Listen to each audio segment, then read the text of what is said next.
Welcome, everyone. This is Paul Finck, and this is Mavericks Do It Different podcast. Thank you so much for being here. Absolutely, this is the place where we talk about how to do things differently, thinking differently, being differently, and doing things different to create different results. And isn't that what most of us want? So many people are in this space of the same old, and every day is the same as yesterday, and it's not necessarily a life that we love. How do we create the greatness in ourselves? Our fullest potential is by creating a different reality, and we do that by creating a different action, different thoughts, different feelings today to create that new environment tomorrow. And that's what our podcast is all about. So today I've got a special guest who personifies so much of that and has been in active journey over the last couple of years in creating a difference in the world, and for not just herself and her family, but also so many people around her, and expanding all around the country now, watching just the amazement as she goes down this journey. She is the founder of Entry Envy. It founded in October 2021, so just a short time ago, and in Omaha, Nebraska. And she helps people create welcoming entry into their homes, into their businesses, with simplicity and convenience that also identifies their home for their guests and deliveries, and doing all that in a great way. And we'll be introducing some of that in just a moment in more detail. These are custom signs with modern address numbers, last names, monograms, featuring a small even planter box there, so you can have floral engagement on a monthly basis. And there's a subscription model to this that I want you all in business to be paying attention to. Her inspiration came from a divorce. Yes, a divorce where she fully remodeled her home with outdated, hard to read house numbers on her house. She wanted to change that into something that was functional and fun and just enjoyable to be around. Before founding Entry Envy, she was the executive director of two medium-sized law firms in Omaha for over 18 years, bachelor's degree in business with marketing major, has an executive MBA, contributing author of the book Wisdom Before Me. She also has two children, two teenage daughters, a dog, and a tortoise, of all things. Life purpose: to encourage young women to consider the trades as a noble profession, and she personifies so much of this. Please welcome to our podcast, Jennifer Lea. Thank you so much for being here. It's such a pleasure to have you here. We've engaged this whole time. You've been part of the Maverick universe. Thank you so much for joining us today. Thank you. Yeah, thank you. It's crazy in the startup world. Time. You talk a lot about time, and there are so many things that I'll say to my assistant. That thing we did a few weeks ago. And she'll be like, "You mean the thing we did 2 days ago?" I'll be like, "Yeah, that, right." So it's amazing to think about that our conversations began 2.5 years ago, or even perhaps more, and that this journey has been in full swing since then. And so it's a lot of fun. It's great to circle back on all of this. Thanks. So does that feel like it was just yesterday, or does that feel like it was 100 years ago? Both. Yeah. Both. I don't know how to describe it any other way. Like, I cannot believe it's been 2.5 years since I came up with this idea. I can't believe it's been almost 4 years since I made a decision that dramatically changed the course of my life and leaving my marriage. And yet it doesn't seem like it is possible that it's already been this long. Yeah, I find that I go through the same process of the journey, and I'm so engaged in the journey that I can't believe how much gets done in the process. And yet it also feels like, because I've created so much, that the person I used to be was that had to have been decades ago. It couldn't have just been a couple years ago. Right. Right. Yeah, it's fun. It's fun. I was thinking about you the other night. I when you work, and so many people say, how have you done all of this in 2 years, right? You're only 2 years old. How have you created this? And the short answer is no, I don't sleep. Not a lot. And you and I both share those qualities. And the other night I was really tired and I thought, one more thing, one more thing. And Paul will always say that, just do one more thing. And that's how it gets to be 3 o'clock in the morning, far too often. I did one more thing, but it really is that consistency compounds. It is the action of just doing it one more time, it's unbelievable how much you can accomplish. It's the time component, and people are really quick to say, oh no, you need your sleep. Oh no.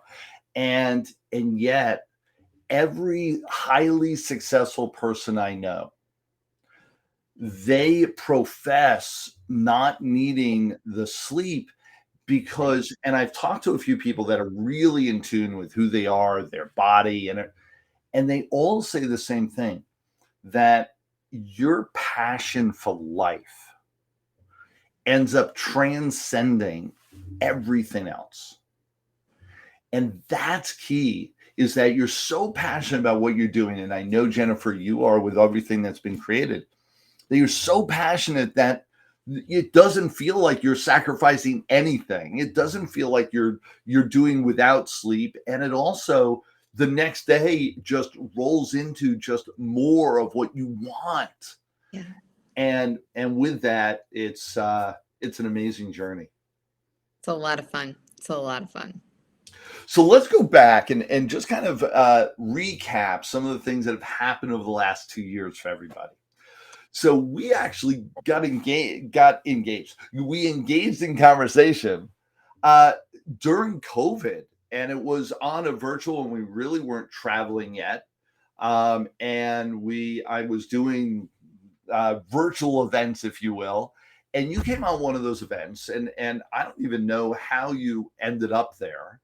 And you were on one of the events, and we scheduled time to talk. And if you I don't know what was going through your mind during those periods of time, but talk about some of the early days.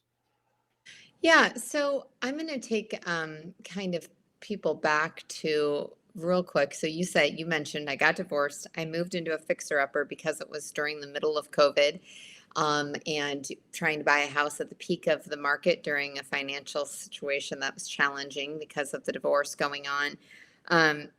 Created not a lot of availability. Beggars can't be choosers, and I got a fixer-upper. So I move into this fixer-upper house August of 2020, and I knew it from day one, and I just started, room by room tackling it, and I had a lot of time to think. It was truly therapy I couldn't buy. I didn't realize it at the time. That's what I was doing, but it was a lot of hours at night with just a paintbrush in my hand, having just creative space. And that's where I've learned that I think the best, both in the late night hours and just doing that kind of work. I'm not good to just go sit and watch the grass grow. I try, but it doesn't happen very well for me.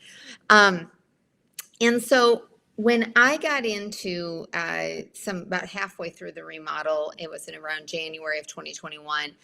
I was thinking about the hundreds of thousands of women that were out of work at that time because entertainment and hospitality and tourism were completely shut down. And I was also thinking about how easy it was that I was doing these things every night, how much I enjoyed it. And I was thinking about the tens of thousands of people that were remodeling their houses. And every single time you turned around, they were complaining they couldn't get an electrician or a plumber, the contractor wasn't showing up. And I thought, God, we have all of these people who are perfectly capable of working in the trades, but they've never been given permission and they don't know where to start and they don't know how. And we have all of these other people in this market that are willing to pay them.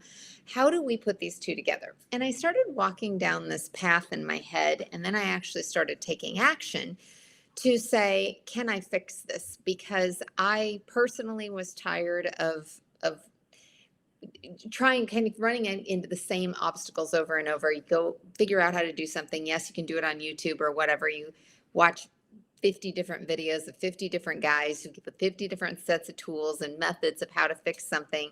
Then you got to figure out how to do it. God, there's got to be a better way to all of this. So, but at the end of sort of this cycle, and that was when we actually first connected, I couldn't figure out how to monetize what my sort of altruistic mission was to get the women in the trades and more younger people in the trades. It's a huge problem. There's 3 million jobs open in the trades within the next year.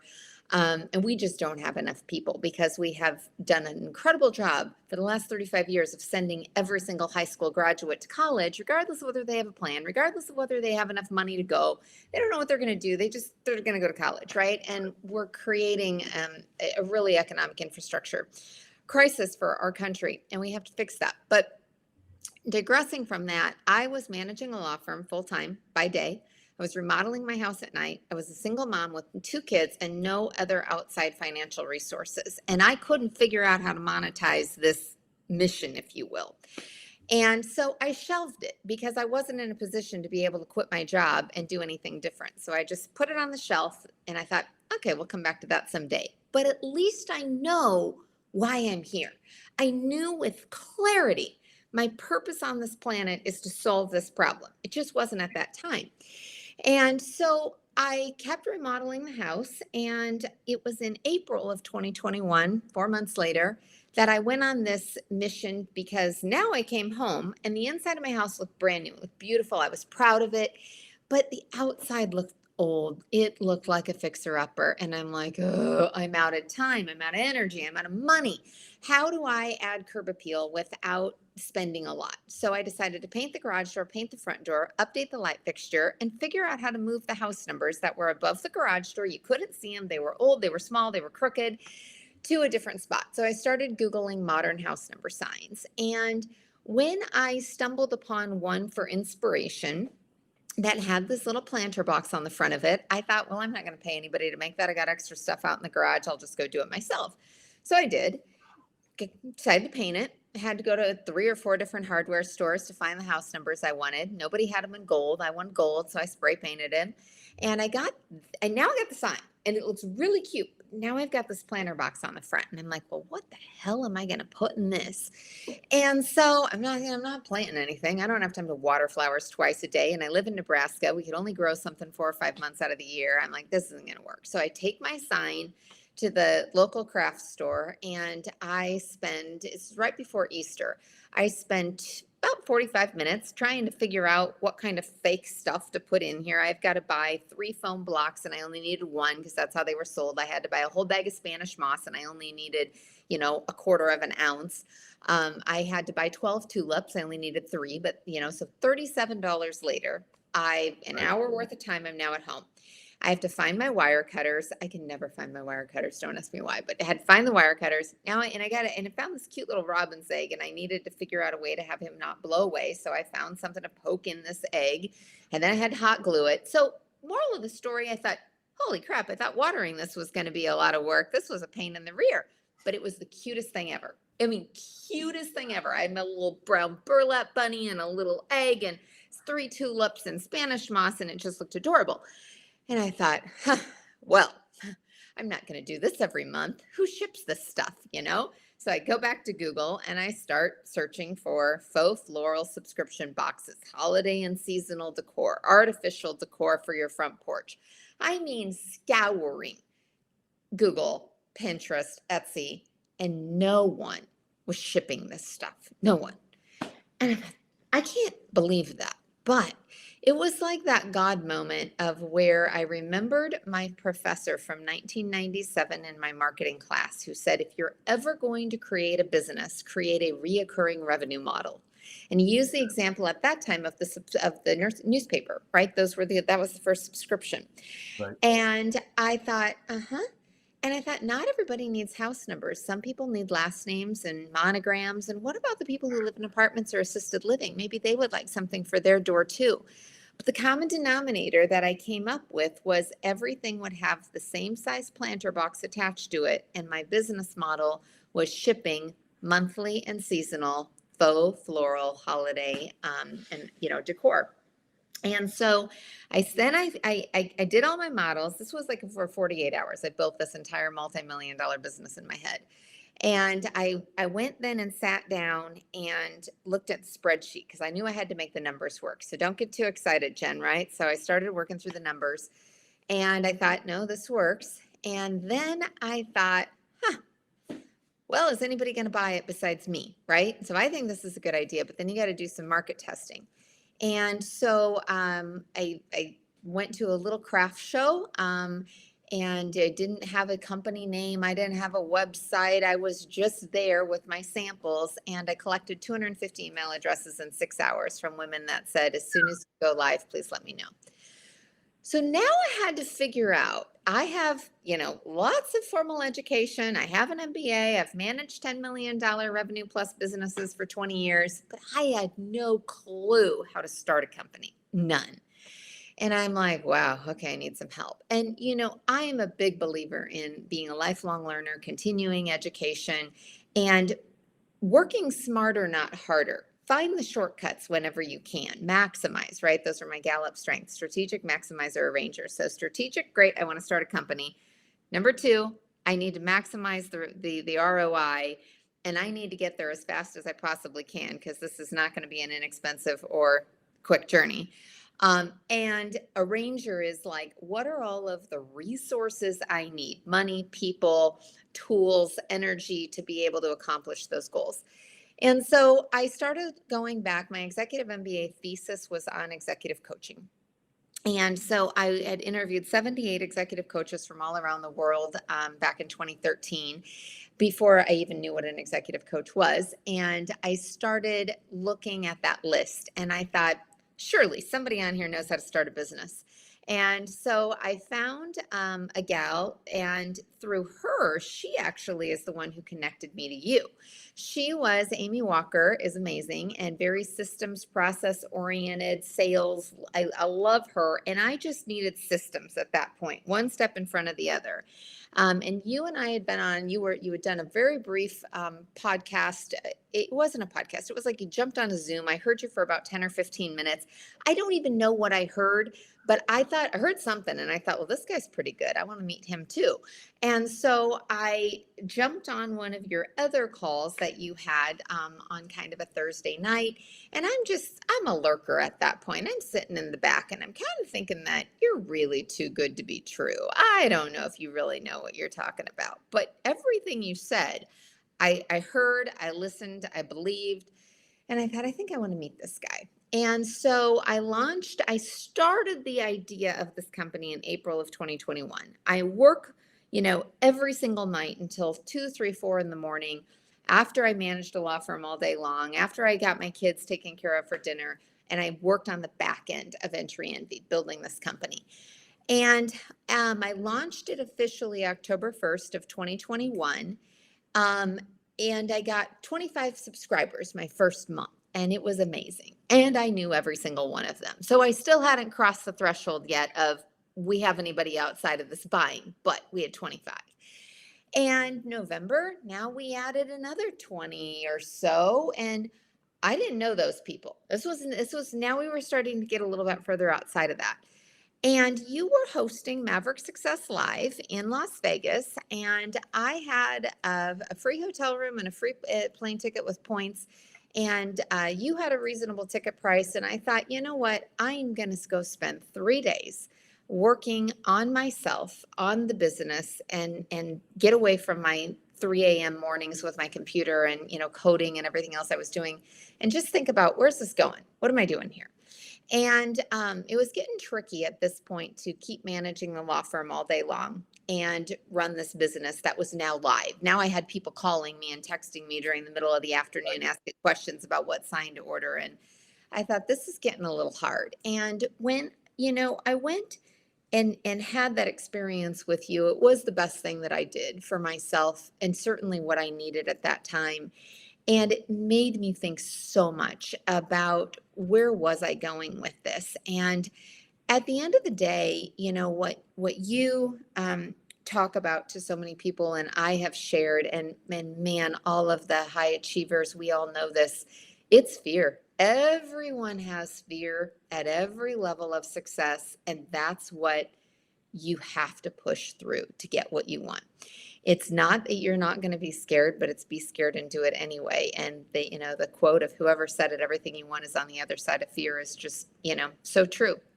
And, so I was just terrified. Like, could I quit a six-figure corporate income job and chase a dream? Because let me tell you, my 35, 40 subscribers that were paying $29 a month at that point for their artificial stuff was not going to pay the bills. And I And and I want to pause at yeah, that moment. I want to reflect on just a couple things that you said. yes, One is that it always amazes me, and yet I know it for the fact is that in your MBA, you are not taught how to start a business.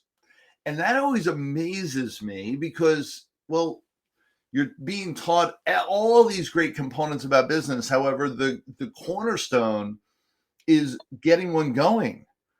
And no, you got to find someone else who already did that, and then you tap in. And there's so much the rest of that story of what does it take to start a business? What does it take to dig deep and decide? And a couple things that happened at the event, you did a reflection on who am I, what do I want, and what do I really want my future to be? And that is so key to then face your fears, because we know that the fear is the key, and that it's digging deep and taking that next step, which you've done.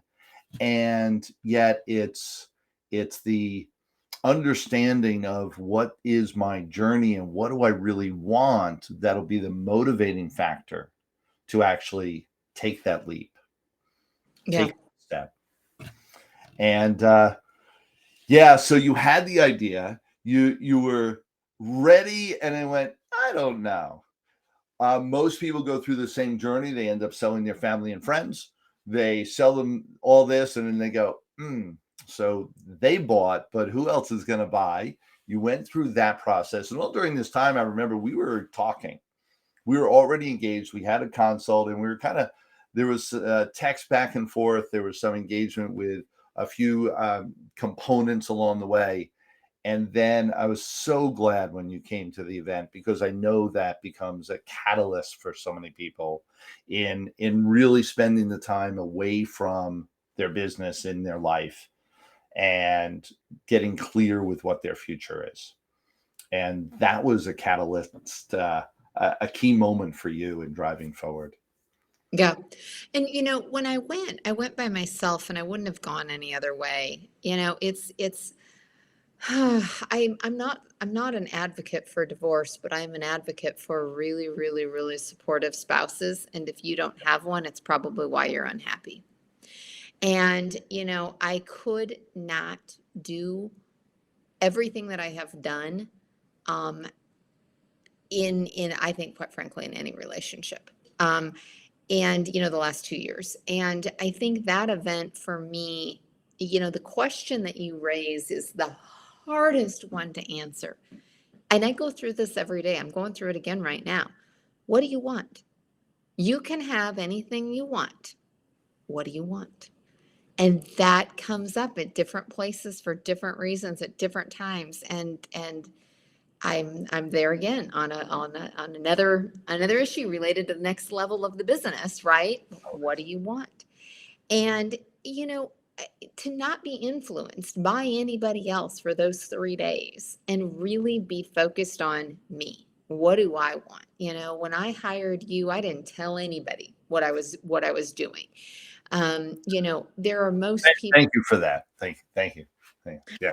Don't Most. don't everyone here, don't tell anyone that you hired me. I keep me a secret. It's absolutely imperative.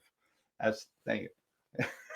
I've told the world many times since, but Thank you. Thank you. I think that, I've invested tens of thousands of dollars in coaches since I graduated from my MBA. And I would that money, I mean, first of all, just starting a company is an education you can't buy. Holy moly. I mean, there's just not a price tag you can put on that.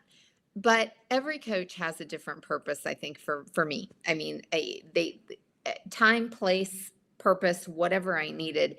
But I guess it goes back to not being afraid to ask for help, and so much of business, and you talk about this and taught me this. Wow, it's all in your head. That is where everything happens, is its mindset. And it's hard to believe until you get there. And then you're like, yeah. Yeah, most people go, no, no, no, no, no. Just tell me what's the tool I need? What's the system I need? Yeah, let's start here. And part of the reason why, like, I know that so profoundly is that was me. Yeah. I was the young kid, had my first business really young in life, and I was, man, who do I turn to? I'm supposed to know all the answers, and I shunned help. I literally like chased it away over the first couple decades of being in business. And I learned, that doesn't work. And you really want to step up. You really want to create the magic that's within you. Grab hold of the resources, ask for help. Then there's so many people around you that will help you in Mm-hmm. so many different degrees and ways that, but you've got to start asking. Mm-hmm. Mm-hmm. Yeah, huge. So, yeah. So So, here we were in, and now we're in December of 2021. And that's when the real conversation of, oh, I've got a pretty good position, a pretty good salary. Do I leave it? mm-hmm. Yeah. And, the question that somebody had actually asked on a Zoom call with you in one of the group formats prior to that was, they said, when do you quit your day job? And, I've had that question asked so many times of me by women. Um, and everybody's scared, right? And it's terrifying until you do it. It's terrifying while you do it. It's still scary, right? But um, you said, don't quit your job when you've replaced your income. Quit your job when you know how to replace your income. And you referenced the line of 99%'s a bitch, 100%'s a breeze. And you have to go all in. You have to go all in. And that resonates with my mindset so much because of the maximizer mentality that I have in my Gallup strengths. I mean, I am not the person who's like, something's better than nothing today. At least you walked for 20 minutes. Oh, hell no. If I'm going to the gym, we're going for an hour and we're going to lift 3,000 pounds and we're going to sweat our asses off, or we're not going at all, right? I'm Excellent. not a halfway anything kind of person. And you know that about me. Yep. So it was, that was for me, like the get it of like, you got to go all in on this. And, when it goes back to people say, how have you done what you've done in the last 2 years? I say, okay, there's a lot of things. Number one is not sleeping and working really hard. But and so going along with that is going all in. But number two was, there was no plan B. There's no spouse whose income is going to subsidize this. There's no trust fund. There's no life savings. Like, this is it. And that creates a fire that is just, ugh, can't put it out, right? And mine will not go out until I feel like I've made it. And that's an No elusive. plan B. No plan B. And so many people, that's, if I get a fight along the distance and along the way, that's the fight I get. What do you mean there's no plan? No, no, no. Well, if this doesn't work, I was like, what do you mean if? What's going on? Because as soon as you put it out there, it's going to happen. And that's a big challenge. And we breezed over it, and you made it sound so, oh yeah, well, I was afraid. You were deathly afraid Terrified. to quit your job. And Yeah. we had multiple conversations almost weekly on, are you sure? Talk about that phase, because I think that is so relevant to so many people, because they get, oh yeah, yeah, it's nice, you had a great idea, I've had a great idea, you thought it might be something, yeah, and then you got a little bit concerned, but you did it because that's who you are. I could never do that. Yeah, it's ugh, it's a tough one. I journaled a lot through that process too. And um I still don't trust myself as much as I wish that I would sometimes. And every time I don't, I regret it. I think not trusting myself on this would have been my biggest regret in my life. But the only reason I trusted myself, you would say, and the only reason I ended up trusting myself was because of you, because you saw what I couldn't. You believed in me and the company that I was building more than I did myself. And I struggle again right now, like 2 years later, doing huge next moves in this company. It's the same thing. Like when you're in the weeds, you're so far down. And even me being number one strategic, like I'm like, just show me where the light's at. It can be 10 years away and I'll see it and I'll figure out how to get there. When you're in your own company, in your own head, it's hard to get above the clouds and see the possibility. And for me to go into somebody else's world, I'm like, it's a no-brainer. Like, you've got this. Like, just quit your job and go do this. That's you, right? Like, you can do that. You're like, no big deal. And it's not that you're going to tell that to everybody. It's a selective of like, no, you do. And I did, but I in a million years, had I not had you sort of holding my hand through the process. And it's walking through, and Keith and I talked about this not too long ago, like that walking through that fire, walking through that fear is part of the process. It's a huge piece of it that you don't realize at the time. You don't realize anything that you're doing at the time is that next stepping stone and wherever you're going. And I always go back to it, and I know that I'm not getting a tattoo on my wrist that says it, but it's as close as I could be, which is just trust the process. But it's trust myself, trust God, trust the universe, trust my team. It just trust. And that was my second word of the year, a couple of years ago. And I hold that one close, and it's hard. It's really hard. And there's not an easy answer. You have to go through it. You have to walk the walk. I right now tend to attract a lot of women that want to be happy. They want to be where I'm at in life. They want to start a company. They want to pursue their company full time, like whatever it is. And, they're like, I just can't do it. That's the answer. It's what I always hear. I can't do that. I just don't see how I can do this. And you can't. You just have to do it. And once you go, that's it. There's no, I mean, I'm on, there gets to be a point of no return, right? And that's part of that really hard point that I'm at right now. I got to choose two highways. I'm going down the interstate right now, 120 miles an hour, and I got two exits. Neither one are really exits. They're just like Right. next state level, right? There's not an off ramp here, and that's actually No. it, right? Like you get so far down the road that I mean, don't drive the tank off the cliff. That's not going to happen. But you have two storylines, and do you go left or do you go right? And once you pick those, that whichever way that is, it's going to be really difficult down the road to decide that you're going to change lanes later. And so Yeah. it's a trust the process moment right now. It's possible to switch the lanes. The key component, though, is that you definitely take that leap, and there's a certain component of fear in that leap, and you took it.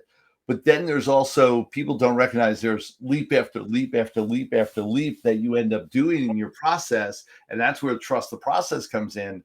Is that you've got to keep taking those leaps. There's no just, oh yeah, you know what? I'm going to stay on this cliff for a while. I'm just going to sit here and build my house right here on this cliff. No, you got to keep moving, and that's where the difficult and the greatness of our journey comes in, and the difficult and greatness of entrepreneurship is that you take that leap of faith and you keep doing it anyway.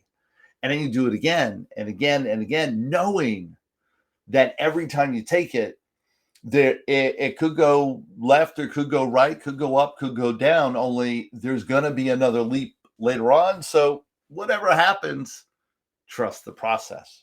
Well, there's going to be a net or water, right? Like that's what I kind of have learned from you, that, there's always a solution. It's not a problem, it's a challenge, right? And it is leap after leap after leap.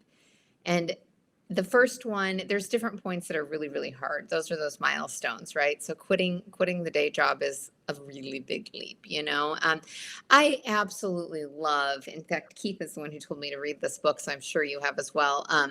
10X is Easier Than 2X by Dan Sullivan and Benjamin Hardy. And what was profound to me, and by the way, anybody who's listening, if you haven't read it, I would highly recommend the Audible version, not the book, because Dan and Benjamin do a little podcast at the end of each chapter. And so if you're short on time, skip the chapter and just listen to the podcast. But um,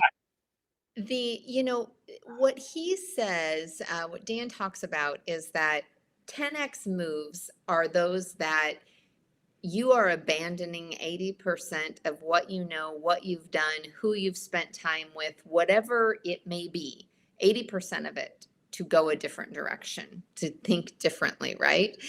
And he also talks about, this was a big one for me, that people who are very goal oriented and the movers and the shakers, our goalposts are always moving. So you have to actually measure your progress backwards rather than forwards. And that makes sense, but I am extremely futuristic. So I'm like, oh yeah, somebody will come up to me and they'll be like, oh my gosh, congratulations. And I'll be like, on what? And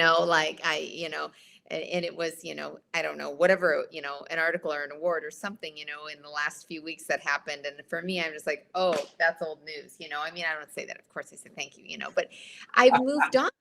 Like Yeah. I'm conquering the next, event or war or whatever. Like I'm already onto it. And so, but looking back, and he does this in the book, he says, where were your 10X moves? What have you done? And then that helps you understand you can do it again. And you will do it again. You have to do it again, right? So what are those places? And every one of those 10X moves are terrifying. They are always scary in whatever that is. Now, I think people who have led very boring lives, and I think that people who are not happy haven't done those. Haven't done them as often as they should, if they've ever done them at all. And some of them were done not by their choice, right? There was something that happened to them that changed the course of their life. And I never want to be that, right? I want to be in charge, but I'm very aware of it. You talk about, you are the average of the 5 people that you spend the most time with, being conscientious about your space and where you are and taking the next steps. And just a few weeks ago, that popped into my head again. I become extremely immersed in the ecosystem sort of in Nebraska of startups, and it's amazing. But it's so easy to get comfortable with a new location and stay there. And I don't mean like that can be anything, right? The first time you walk into, a new country club, I don't care what you're going to join, you don't know anybody, right? You walk into a dinner party, you don't know anybody, and now you get comfortable and you stay there. You walk into a new business networking group, you start to meet people, and now it's easy to go to lunch every single week with those people because you know them. What I caught myself on was that I have gotten really comfortable with this group that I have met in the ecosystem, show up every week, I do my stuff, I know everybody knows me.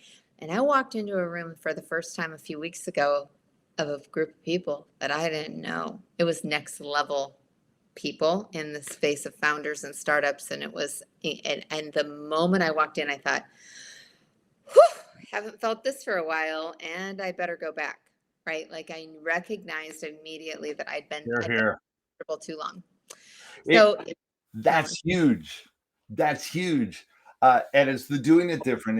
It's stretching yourself, and you look back. You've done anything for long enough, you're going to get into a complacency mode. You're going to get into a comfort zone that doesn't serve you. Mm-hmm. And the good and the bad of everything that happened to this world during COVID was that it reshuffled the deck for everybody. And for me, as somebody who observes and trains on this stuff, man, I look at that and reflect on it. It's like, oh man, all the networks got disheveled. That none of them were what they were. And so you had an opportunity to step into all new networks of people as a newbie, and they welcomed you with open arms because everyone had shuffled the deck. And recognizing that it doesn't have to be a world empowering fate of the universe that causes you to do that you can just decide, step into new networks, step into new opportunities, decide to change gears a little bit every step of the way. And when you do, watch the magic that happens. Yeah, it's crazy. Yeah. So yeah, so it's leap after leap. It's keep going and push through the fear every time. Reshma Sujani founded Girls Who Code and Moms First US, and she's incredible. And she was on I caught a reel a few weeks ago that she was on, and somebody asked her if she was ever afraid, because she's got, 500,000 followers and is a powerhouse and, always in really tough spaces. And she's like, oh my God, are you kidding me? All day, every day, and twice on Sundays. I was like, yes, right.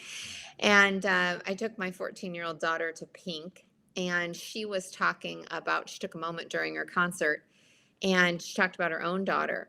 And they were talking about social media and being kind and how bullied she is. And her mom's like, and their daughter's like, you're bullied on social media? She's like, oh, you have no idea, right? This was Pink.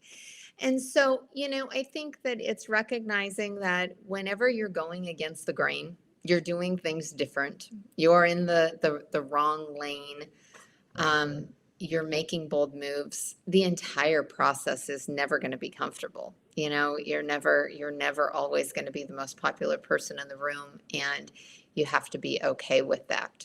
And then it goes back to the trust yourself. I mean, time and time again, I'm not your typical founder. Now, I have recently learned the average age of a founder that has a high success rate is 43, which is ironic that was exactly when I started this company. I'm 45 now.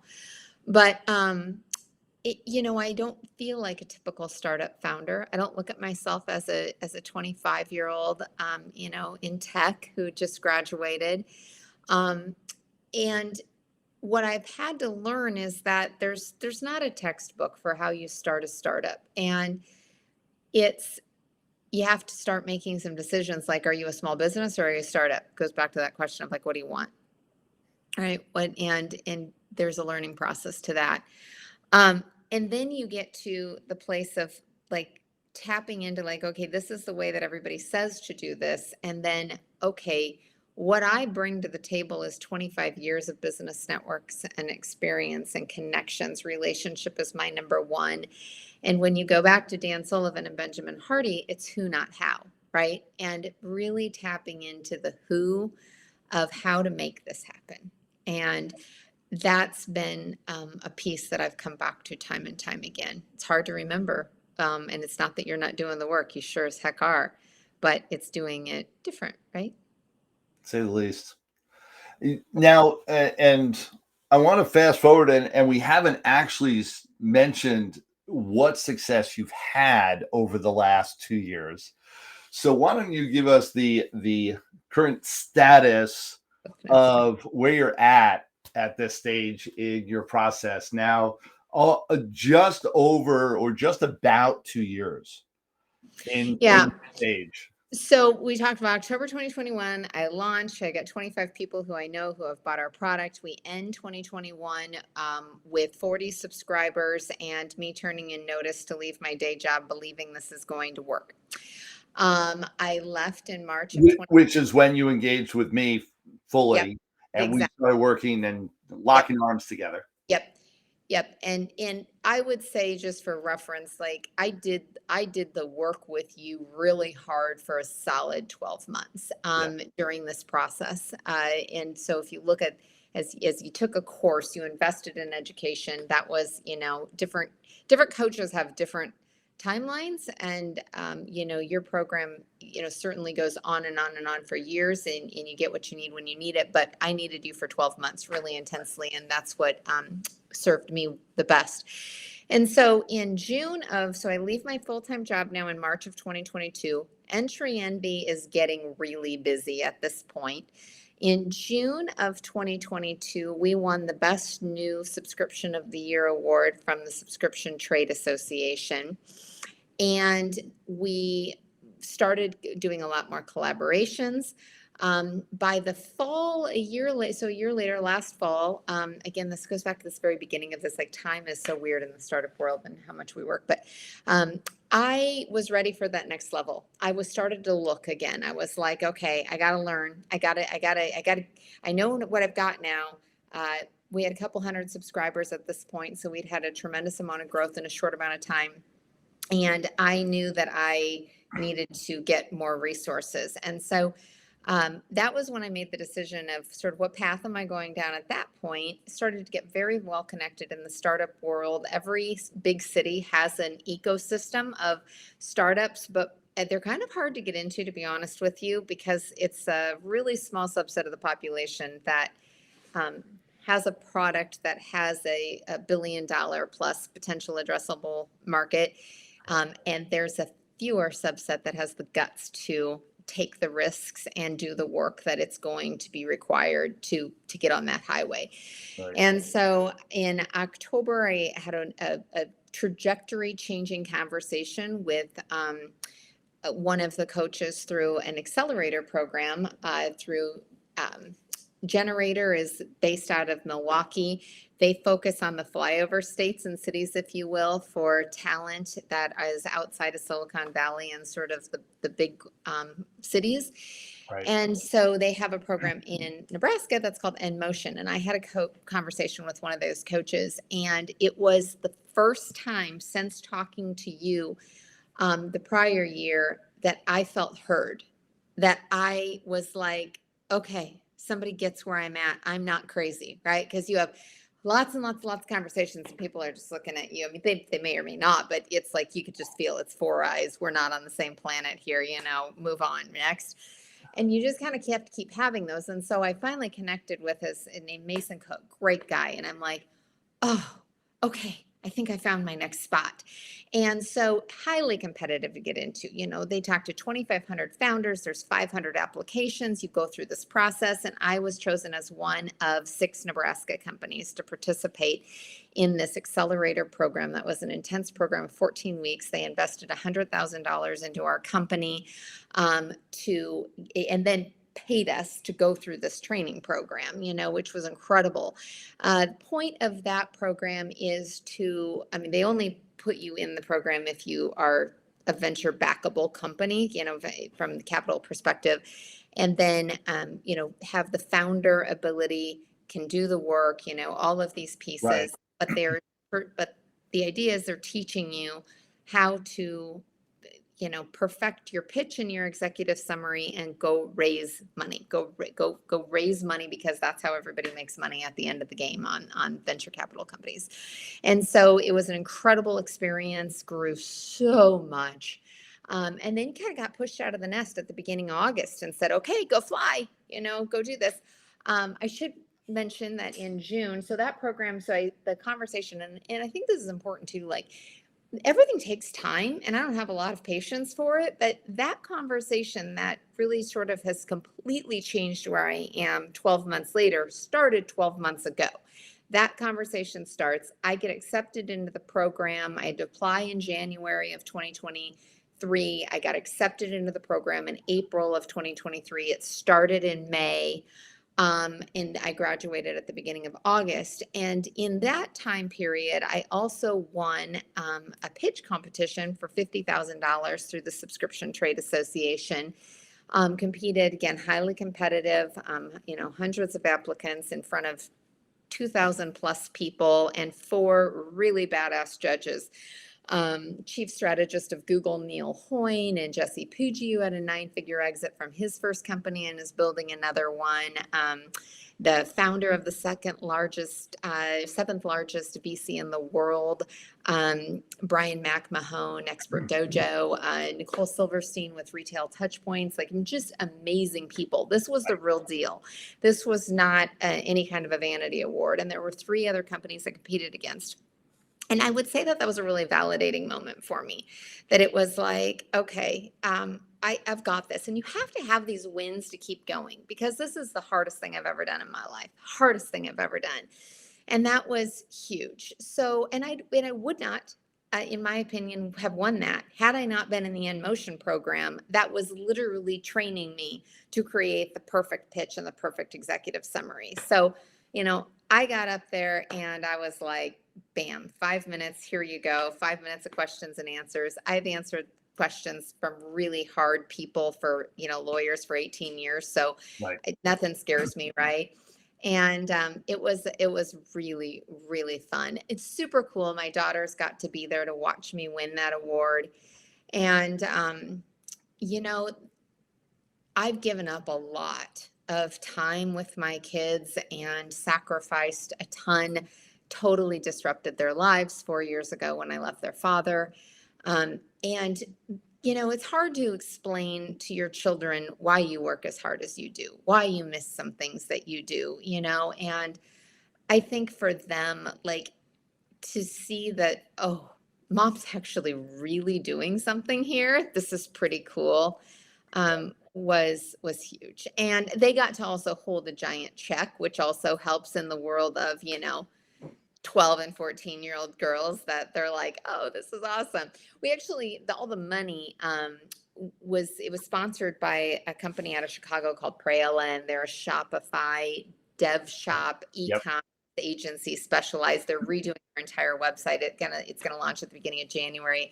It's going to be phenomenal. It's such an honor to work with them. They've worked with huge brands. And so it's another 10x move for us in our company to be able to kind of level up and play at that game. And so it's all of these. So yeah, I mean, so we're raising $500,000 right now for capital. How much was the company evaluated? So as you went through this first year and you got in front of them, how much was the company evaluated, and why were they giving you the 100,000 in the accelerator program? What did they say the company was worth? Well, I'm going to go, I have to go back to this story here real quick for you, because what happened was, we're going to go back to October a year I'm ago. looking for her to tell you the punchline, and she wants to tell the beginning backstory of the joke. Sorry, I know you want it, but here's the deal. So you and I had this conversation when in December of 2021 of how much revenue I wanted to make the next year, and this is the power of the mind. And my God, Paul, I'm working on perfecting this manifesting thing, but I tell you, still not getting there. Screwed it up again, but I'll tell you that's another story for another day. we But we that's our next journey, if you will, over the next. We are going to get that dialed in because it's such a powerful place.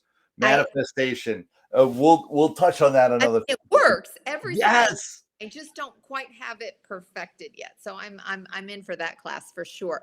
So will just say, for simplistic purposes, you and I bantered, and I finally wrote down that I was going to, generate $750,000 in revenue my first year. And I didn't believe it, right? But you always say it doesn't matter if you believe it, just write it down, right? I'm like, okay, fine. And I was, being grumpy about it. And so a year later, I was feeling really down. I had my head, and I knew I wasn't going to hit that number. I was not going to hit 750,000 in revenue, and I did it. And this is where this whole thing on this manifesting, but I was feeling down and sad. And a couple of weeks later, I had a meeting with a guy who is a finance guru in the startup world. And it was the first time I'd really kind of shared my numbers. And he's a high D, and he's like, just firing away, what do you want? And I'm just, I'm giving him back, the numbers that he wants. And this was a tough, this was a tough conversation. I'm thinking, I don't know how this is going, but I don't think it's going well, And so I give him all the numbers, and he's kind of sitting here, I got to say, he's like, well, I don't know. I'd say your company is probably around 1.3, 1.5 million. And I'm like, what? Yeah. This is a very different number from my bank account balance, right? Right. But what I had done in that year was created a company that was worth over $1 million. And, exceeded, almost doubled what my number that I wrote down with you was. So that's where we got more specific about, okay, we need access to that being in cash. And how does that work? But you Detail. reinvest the money back into the business over and over and over again. I, So I want everyone to get this is a little over just about 1 year from when you started the company. When you had a conversation with someone who was really good at analyzing these numbers, and they're like, yeah, it's 1.3 million, 1.4 million is the valuation of your company. And you're feeling, and this is really key for most people that are out there, because they all have those chit chat in their head and those quiet moments at home when they're beating themselves up. And you were in the process of having those conversations with yourself when this guy comes in your mind out of the blue with a number that's totally insane. And it's the first time that you reflected on, oh, wow, I really have created something here mhm. that Yeah. that is worthy of the time and energy I put into it. Yeah, and I think it's hard because as an entrepreneur, I mean, I haven't taken a paycheck in 2 years, right? Nobody's giving me money. And, I ran into one of my friend's moms the other day at the grocery store. Bless her heart. She's like, oh my gosh, you're doing this full time now. I said, yes. And she's like, oh, that's so good for you and your daughters. It must be so nice to have work-life balance. And I literally started laughing. I couldn't help myself. I thought, oh my God, no, there is no such thing right now. It is one life, and I work all the time. I work harder than I ever have, and I love every single minute of it. But it did help validate, Paul, when I consistently am working, you know, every night, 18, 19, 20, 21 hour days, right? Over and over and over again, and have done this for well over 3 years now, from the time that I started remodeling this house. And then I Right, actually started another company while I was remodeling the house, related to the women in the trades piece that I've right. paused, and then I started this one. And so, I mean, no, it's been perpetual. And so to have somebody validate, like, apparently the lack of sleep that I've had and the no paychecks is resulting in something is pretty cool.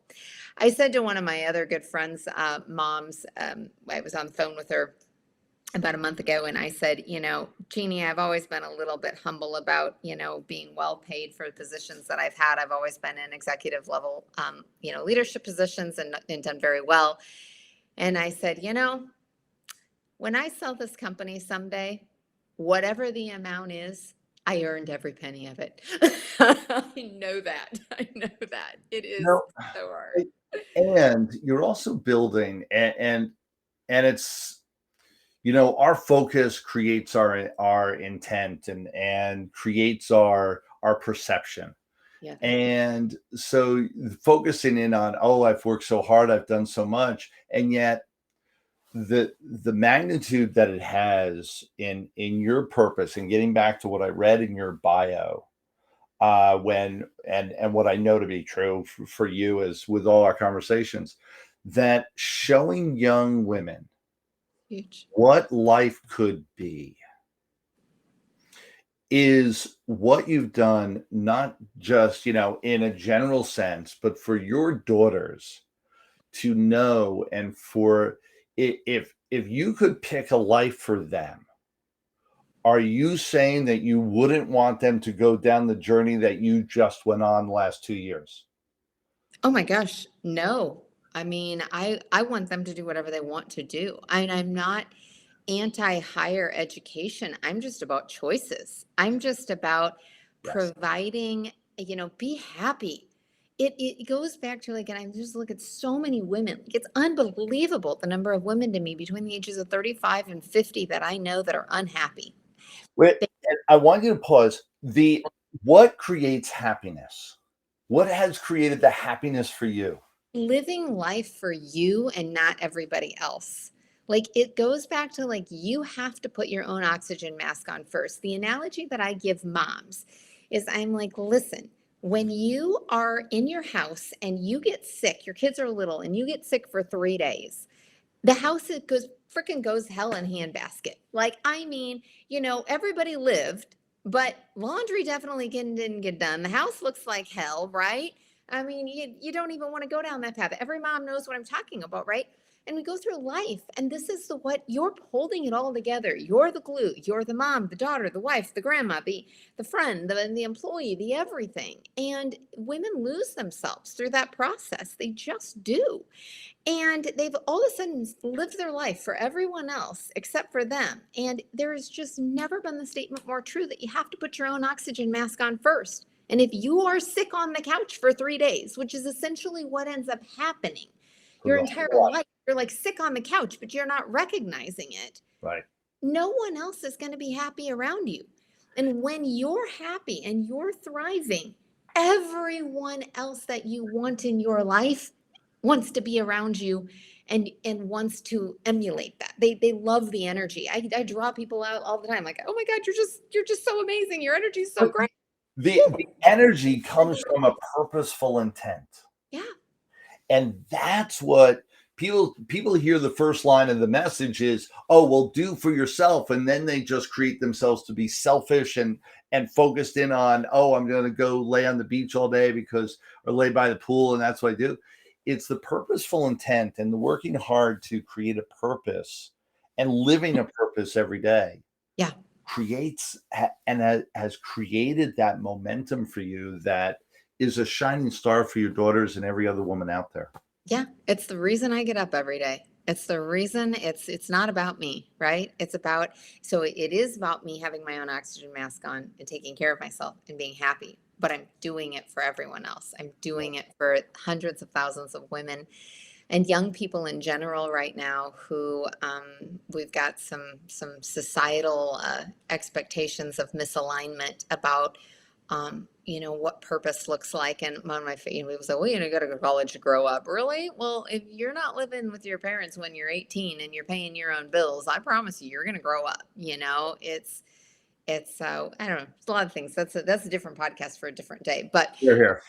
That's the goal. That's what I'm living for. And when I know that it's enough, because this question has been asked to me and I've had to do a lot of self-reflection, like, when is it enough? It's when I know I have positively impacted hundreds of thousands of women to be able to do what they want to do happily, that they're happy. Here. Yeah, I had someone ask me recently, when are you going to slow down? And you know my answer. Yeah, it's not happening anytime soon because I don't know how to live a life that is less than. Yeah. And for me, the slowing down is that less than, is that the purposeful intent. And it's not about, it's about affecting the millions that I can. And every day that I'm alive, I can impact the world. And not to play at that level is to me sacrilegious. So here's my question for you today. So Benjamin Hardy and Dan Sullivan talk about doing less to get more, right? There's a lot of conversations. There's a lot of books about it, right? So how do you not live less, not live a lesser life, right? And balance that doing less to get more, because that's the concept right now that I can't quite get through my head. And so now that it goes down to defining what you mean by less. Right. Is it actually less creation? Or is it just less, like, I'm not digging ditches anymore? Right. Like, I don't need to write my own copy. I've got a team of people to do that. I don't have to. So there's things I do a lot less. I joke, I have forgotten more than some people will ever know because I don't do it every day anymore. So that's less to get more, to know how to delegate, know how to build a team, know how to empower other people, know how to create collaboration, and to focus in on the highest and best use of your talents. Yeah. But does it mean actually slowing down? And so that's, for me, And I'll tell you, and for this question, I was just had a trip planned. I'm hanging out with my wife, with my daughter, and it was 4 or 5 days where we were just going to do nothing. And we had no plans. And then right before we left, there was a call for me to spend 2 days in another city to create magic for 400 people. Do I do that? Do I step away? Now, my wife was excited because I was actually leaving her for 2 days, and then she got to play with my daughter an extra 2 days. We just extended our time, and then everybody was happy. And my team, the most amazing thing, my team's first reaction to when I said, well, should I take this opportunity? Should I do this? They're like, we know you. Of course you're going to do this, right? And that is what I mean by what the slowing down. No. I'm just going to do, have the 5 days of doing nothing. We just extended our trip an extra couple of days. My wife and daughter got to play for an extra couple of days. Why? Flew another town over and said, all right, let me go and play somewhere else for 2 days and then come back. And I just took a plane ride over, came back. It was no big deal. And we created magic. We created a whole nother, and it was a place that I hadn't played before. It was one of the stretches for me because I got to play in an arena of all Spanish-speaking people. I was one of the few people that spoke English in the room, and that was fun. And what a great room, what a great experience, and that's what I mean. Over the last month, I've created and we're launching whole nother story, a couple new companies. This is just what we do. I know. I love it. And Okay. so for most people, they go, ooh, that's a lot. Only once you're moving and you recognize that there is so much more within you, I can't imagine not sharing it with the world before I go.